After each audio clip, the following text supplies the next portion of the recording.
Hi friends, எல்லாருக்கும் வணக்கம். எல்லோரும் சேஃபாக இருப்பீங்கன்னு நினைக்கிறேன். இன்றைக்கி என்ன சூப்பரான இன்ட்ரெஸ்டிங்கான வீடியோ பார்க்க போகிறோம் அப்படின்னா, நம்ம சப்ஸ்கிரைபர் ஃப்ரெண்ட் ஒருத்தவங்க ரெக்வஸ்ட் பண்ணி கேட்டிருந்த உளுந்து வடை ரெசிபி தான் பார்க்க போகிறோம். நம்ம எல்லாருமே உளுந்து வடை கண்டிப்பாக நம்ம வீட்டில் ப்ரிப்பேர் பண்ணுவோம். ஆனால் டீ கடைகள் எல்லாம் கிடைக்கிற மாதிரி ஒரு பொது பொதுன்னு கிறிஸ்பான, அது மட்டும் இல்லாமல் உள்ள ப்ளஃபியான உளுந்து வடை வரவே இல்லை அப்படிங்கிறது நம்மளோட பெரிய கவலையாக இருக்கும். இந்த வீடியோ உங்களுக்கு அதில் யூஸ்ஃபுல்லாக இருக்கும்னு நினைக்கிறேன். வாங்க வீடியோக்குள்ளே போகலாம். இதுக்கு இந்த டம்ளர் அளவுக்கு நான் 1.5 டம்ளர் அளவுக்கு உளுந்து எடுத்துக்கிறேன். இதை ஒரு தடவை தண்ணி ஊற்றி நல்லா கழிஞ்சு எடுத்துகிட்டு அந்த தண்ணியை கீழே ஊற்றிடலாம். மறுபடியும் ஃப்ரெஷ் வாட்டர் எடுத்துகிட்டு கரெக்டாக 1 ஹவர் அதை ஊற வச்சு எடுத்துக்கலாம். 1 ஹவருக்கு மேலே உளுந்து ஊறிச்சு அப்படின்னா கண்டிப்பாக அதில் எண்ணெய் இழுக்க ஆரம்பிச்சிடும். ஸோ கரெக்டாக நீங்கள் 1 ஹவர் ஊற வச்சு எடுத்துக்கோங்க. அது மட்டும் இல்லாமல் உளுந்துக்கு உளுந்து கண்டிப்பாக டிஃப்ரென்ஸ் இருக்கும். இது இப்போ ரீசண்டாக நம்மளுக்கு கவர்மெண்ட்டில் கொடுத்த அந்த 14 பொருட்களில் இருந்த உளுந்து தான். நான் அதுதான் எடுத்திருக்கேன். நீங்கள் உங்கள் வீட்டில் இருந்தால் அதில் கூட ட்ரை பண்ணி பாருங்கள். 1 மணி நேரம் ஊற வச்ச உளுந்தை இந்த மாதிரி கிரைண்டரில் சேர்த்து அரைச்சி எடுத்துக்க போகிறேன். எப்போவுமே உளுந்து வடைக்கு கிரைண்டரில் சேர்த்து நம்ம நல்லா பொது பொதுன்னு ஆட்டி எடுத்து உளுந்து வடை சுட்டோம் அப்படின்னா கண்டிப்பாக நம்ம டீ ஷாப்லலாம் கிடைக்குது இல்லையா, அந்த மாதிரியான உளுந்து வடை கண்டிப்பாக கிடைக்கும். அதுக்கு சின்ன சின்ன டிப்ஸ் நம்ம ஃபாலோ பண்ணால் போதும். உளுந்து சேர்த்துனதுக்கப்புறமா இந்த மாதிரி ஐஸ் வாட்டரை எடுத்துகிட்டு கொஞ்சம் கொஞ்சமாக சேர்த்தி தான் நம்ம அரைச்சி எடுக்கணுமே தவிர ஒட்டு மொத்தமாக நம்ம தண்ணியை சேர்த்திடக்கூடாது.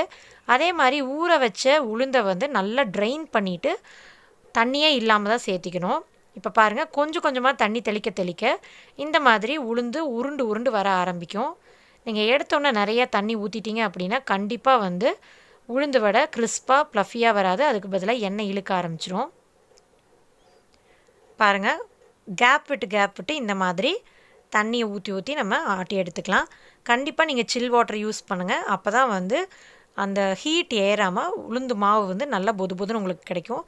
பாருங்கள், இந்த ஸ்டேஜ் வந்ததுக்கப்புறமா நான் அதை எல்லாமே இன்னொரு பாத்திரத்துக்கு ட்ரான்ஸ்ஃபர் பண்ணிக்கிறேன். இந்த மாதிரி எடுத்து விட்டால் பந்து மாதிரி விழுகணும்.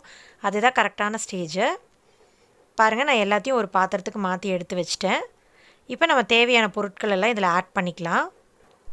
ஒரு சின்ன சைஸ் பெரிய வெங்காயத்தை எடுத்து அதை நல்லா பொடி பொடியாக கட் பண்ணி சேர்த்திக்கோங்க.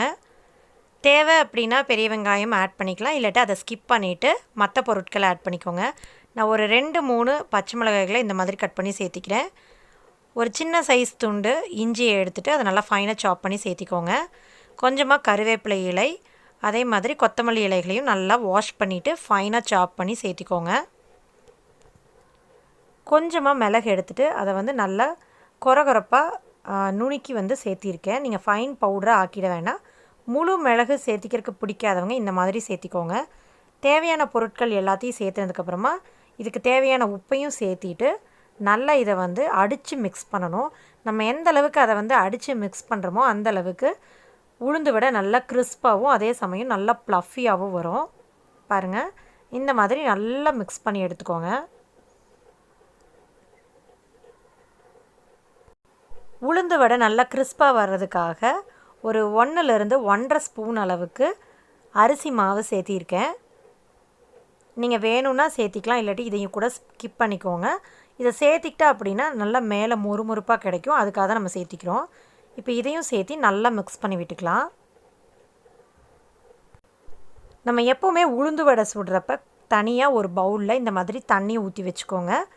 வடை போட்டு எடுக்கிறப்ப நம்ம கையில் அடிக்கடி இதில் டிப் பண்ணி எடுத்துகிட்டு நம்ம உளுந்து வடை போட்டோம் அப்படின்னா நம்ம கையில் ஒட்டாமல் வர்றதுக்கு ரொம்பவே யூஸ்ஃபுல்லாக இருக்கும். இந்த மாதிரி ஒரு கடாயில் நல்லா எண்ணெய் ஊற்றி நல்லா ஹீட் பண்ணிக்கோங்க. எண்ணெய் ஓவர் ஹீட்டும் ஆகிடக்கூடாது, அதே மாதிரி எண்ணெய் சூடாகவும் இருக்கக்கூடாது. ரொம்ப சூடாயிருச்சுன்னா சீக்கிரமே கலர் மாறிடும், ஆனால் உள்ளே வெந்திருக்காது. கம்மியான அளவுக்கு ஹீட்டாக இருந்தது அப்படின்னா ரொம்ப எண்ணெய் இழுத்துரும். அதனால் மீடியமாக நீங்கள் ஹீட் பண்ணி எடுத்துகிட்டு கையில் நல்லா தண்ணியில் டிப் பண்ணிவிட்டு மாவை எடுத்து நல்லா கையில் வச்சுட்டு சென்டரில் உங்கள் பெருவிரலை அமர்த்தி நல்லா ஓட்டை போட்டுக்கிட்டிங்க அப்படின்னா இந்த மாதிரி வரும். அதுக்கப்புறமா உங்கள் கையை அப்படியே டேர்ன் பண்ணி கொஞ்சமாக எடுத்து விட்டிங்க அப்படின்னா கரெக்டாக வந்துடும். இந்த மாதிரி நம்ம ஒவ்வொரு வடையாக போட்டு எடுத்துக்கலாம். பாருங்கள், நான் இன்னொரு வடையும் போடுறேன். பார்த்துக்கோங்க, இந்த மாதிரி வச்சுட்டு ஒரு ஓட்டை போட்டுட்டு அப்படியே போட்டுடலாம். ஒவ்வொரு வடைக்கும் நம்ம கையை வந்து தண்ணியில் டிப் பண்ணிட்டு போட்டோம் அப்படின்னா கையில் சுத்தமாக ஒட்டாமல் ரொம்ப சூப்பராக வந்துடும்.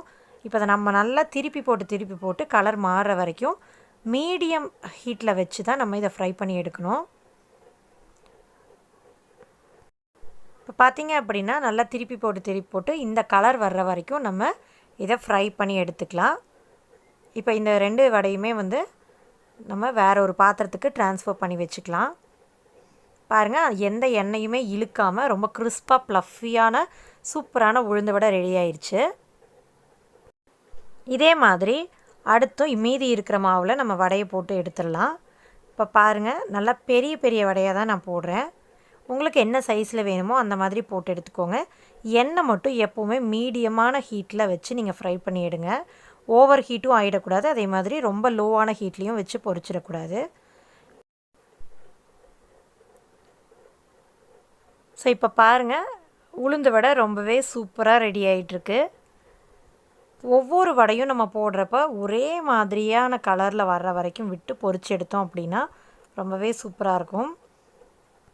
இப்போ நம்ம கையை யூஸ் பண்ணி போட தெரியாதவங்களுக்கு இந்த மாதிரி டீ ஃபில்டரை எடுத்துகிட்டு அதை நல்லா திருப்பி வச்சுக்கிட்டு நல்லா தண்ணியை தொட்டு தொடச்சி விட்டுட்டு அதுக்கப்புறமா இந்த மாதிரி மாவு எடுத்து வச்சுக்கோங்க. எகெயின் தண்ணியில் கையை நனைச்சிட்டு அதில் வந்து இந்த விரல் வச்சு நல்லா ஓட்டை போட்டுட்டிங்க அப்படின்னா நம்ம கையை யூஸ் பண்ணி போடுற மாதிரியே வந்துடும். இப்போ அதை அப்படியே வந்து நம்ம எண்ணெயில் ட்ரான்ஸ்ஃபர் பண்ணிக்கலாம். இந்த மாதிரி மெதுவாக திருப்பி இந்த மாதிரி கொஞ்சம் வச்சிங்க அப்படின்னா அது கரெக்டாக எண்ணெயில் சேர்ந்துக்கும். ஸோ மறுபடியும் ஒன்று போட்டு காட்டுறேன் பாருங்கள். இந்த மாதிரி தண்ணி துடைச்சிட்டு மாவு எடுத்து வச்சு ஒரு சின்னதாக ஒரு ஓட்டை போட்டுக்கோங்க. அவ்வளோதான், நீங்கள் எண்ணெயில் சேர்த்திக்கலாம். இப்போது ஒரு பிகினர்ஸ்க்கு வந்து இந்த மாதிரி செய்கிறது ரொம்பவே சேஃபாக இருக்கும். போக போக நீங்கள் கையில் யூஸ் பண்ணி நீங்கள் போட கற்றுக்குவீங்க. முதல்ல வந்து நீங்கள் இப்படி ஸ்டார்ட் பண்ணுங்கள். அவ்வளோதான். இதை திருப்பி போட்டு நல்லா ஃப்ரை பண்ணி எடுத்துட்டா சூப்பரான டீ கடையில் கிடைக்கிற மாதிரி ஒரு கிறிஸ்பான உள்ள ப்ளஃபியான உளுந்து வடை ரெடி ஆகிடும். கண்டிப்பாக இந்த ரெசிபியை ட்ரை பண்ணி பாருங்கள். உங்களுக்கு இந்த வீடியோ பிடிச்சிருந்ததுன்னா கண்டிப்பாக லைக் பண்ணுங்கள், ஷேர் பண்ணுங்கள், மறக்காமல் சப்ஸ்கிரைப் பண்ணுங்கள். கூடவே அந்த பெல் ஐக்கானை கிளிக் பண்ணிவிட்டு ஆல் ஆப்ஷன்ஸ் கொடுத்துருங்க. அப்போ தான் நம்ம சேனலில் போடுற வீடியோஸோட நோட்டிஃபிகேஷன்ஸ் உங்களை வந்து சேரும். தேங்க்ஸ் ஃபார் வாட்சிங் திஸ் வீடியோ ஃப்ரெண்ட்ஸ். மறுபடியும் ஒரு இன்ட்ரெஸ்டிங்கான வீடியோவில் மீட் பண்ணலாம். Until then bye from Lux kitchen. Tata, take care, bye.